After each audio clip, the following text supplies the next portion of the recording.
All right, so uh, we we wrote an article, and some of you know we always write on a weekly basis for various commercial newspapers. Mm-hmm. We wrote an article this past weekend. Mm-hmm. When I say past weekend, 29th of April. Yeah, end of Um, April. to the Herald, and it's going to be published, this week, the following week at in the Sowetan, Mm-hmm. right? About tough conversations and having tough conversations as a couple, Yeah. not just the value of it, but really why don't we Hmm.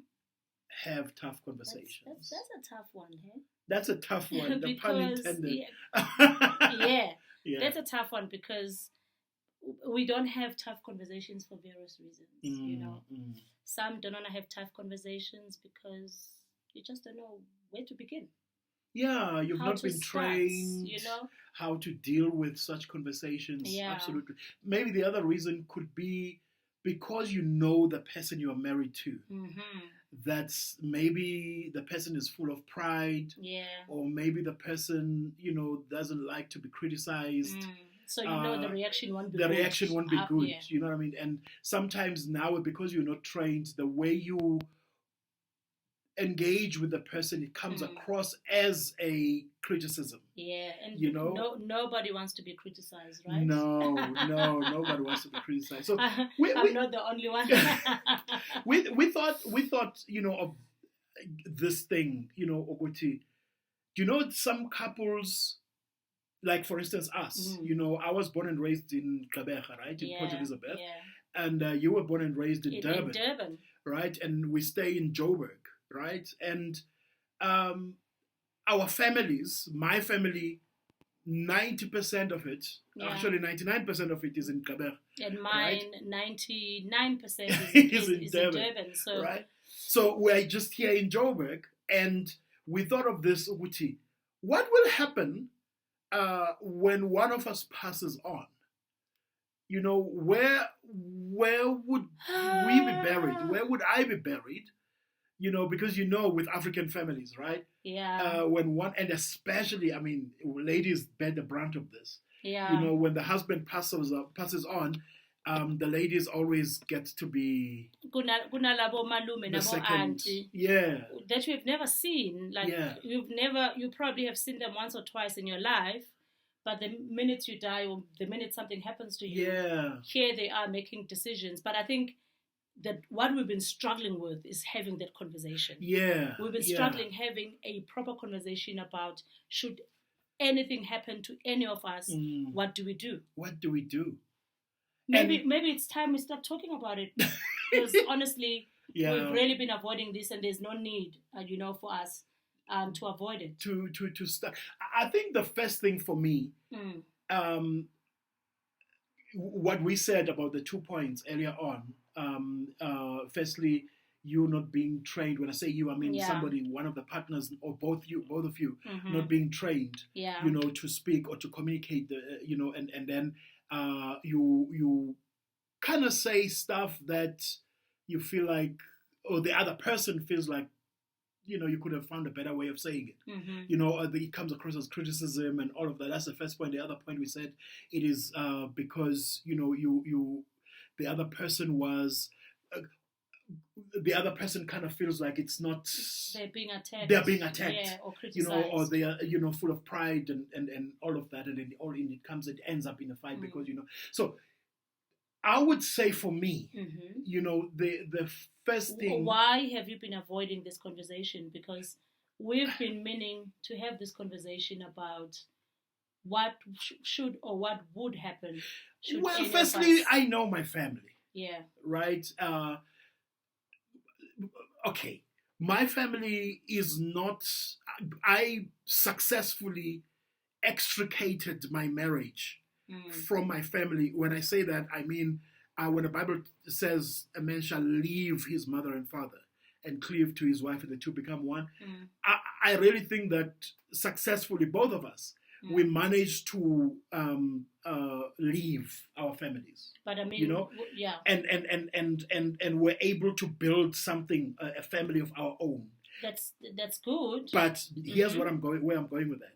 But with that, while both of us are alive, we're able to be a shield for the other, in our families. So that if the family member or one crazy family member says something crazy, you are able to shield, but now when you are by yourself, what will happen?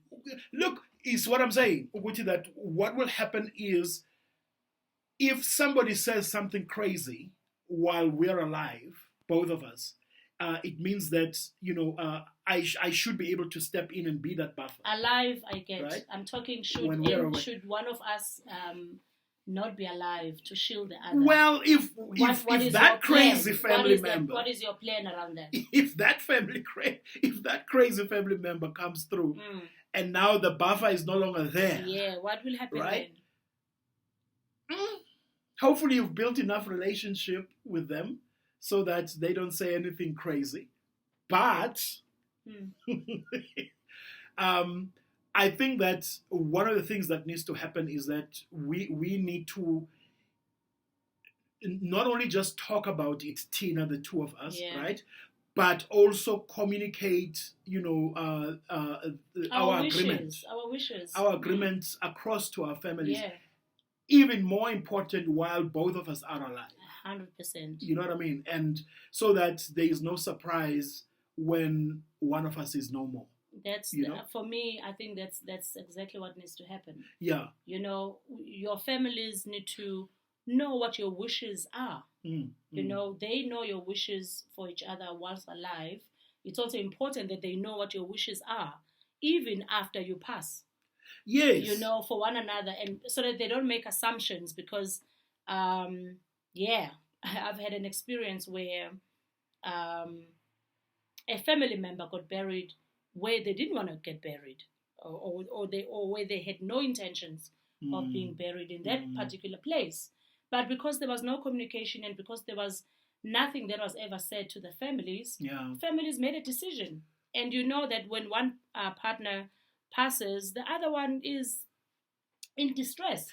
And the Makonstia, the Makoti was fighting, left by yourself. Fighting for somebody's body is probably the least of your problems at that point. Yeah. So I think the message is, whilst we are both still alive, do communicate what your wishes are. Should one of you pass away. And even, if you can't communicate it whilst you are still alive, at least put it somewhere in the will.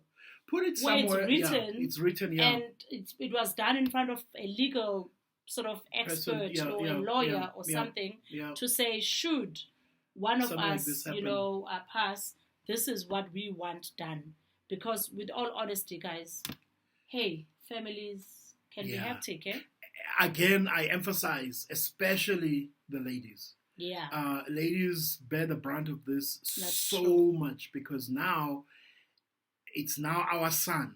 You know what I mean? And whether you have seen your son in the last 18 years that you've been married or not, it's neither here nor there. Our son cannot, and now you feel like you no longer have a say as the person who lived with this person for X number of years. And maybe we also should use this opportunity for the parents that will be seeing this to say, give your children space. Give your son, your daughter-in-law, space, to make their own decisions. Yeah. If the son passes on, God forbid, the wife should be the one deciding. The wife should be given the right to decide what she must do.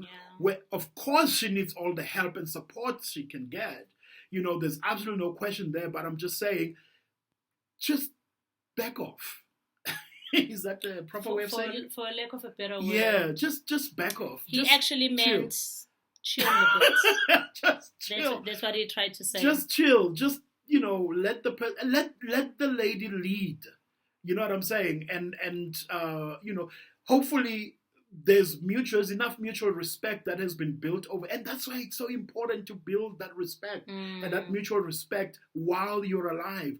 You have a relationship with your in-laws, with your daughter-in-law, with your son-in-law, with your mother-in-law, with your father-in-law. While they're alive, you have that relationship.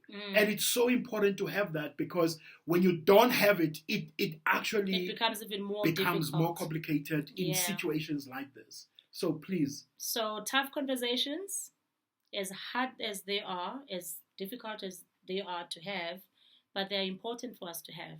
We need to have those tough conversations. And we wanted to zoom into that specific issue. There are a whole range of other types of tough conversations we could have talked about, but we just wanted to zoom on this one. Thank you. Love y'all.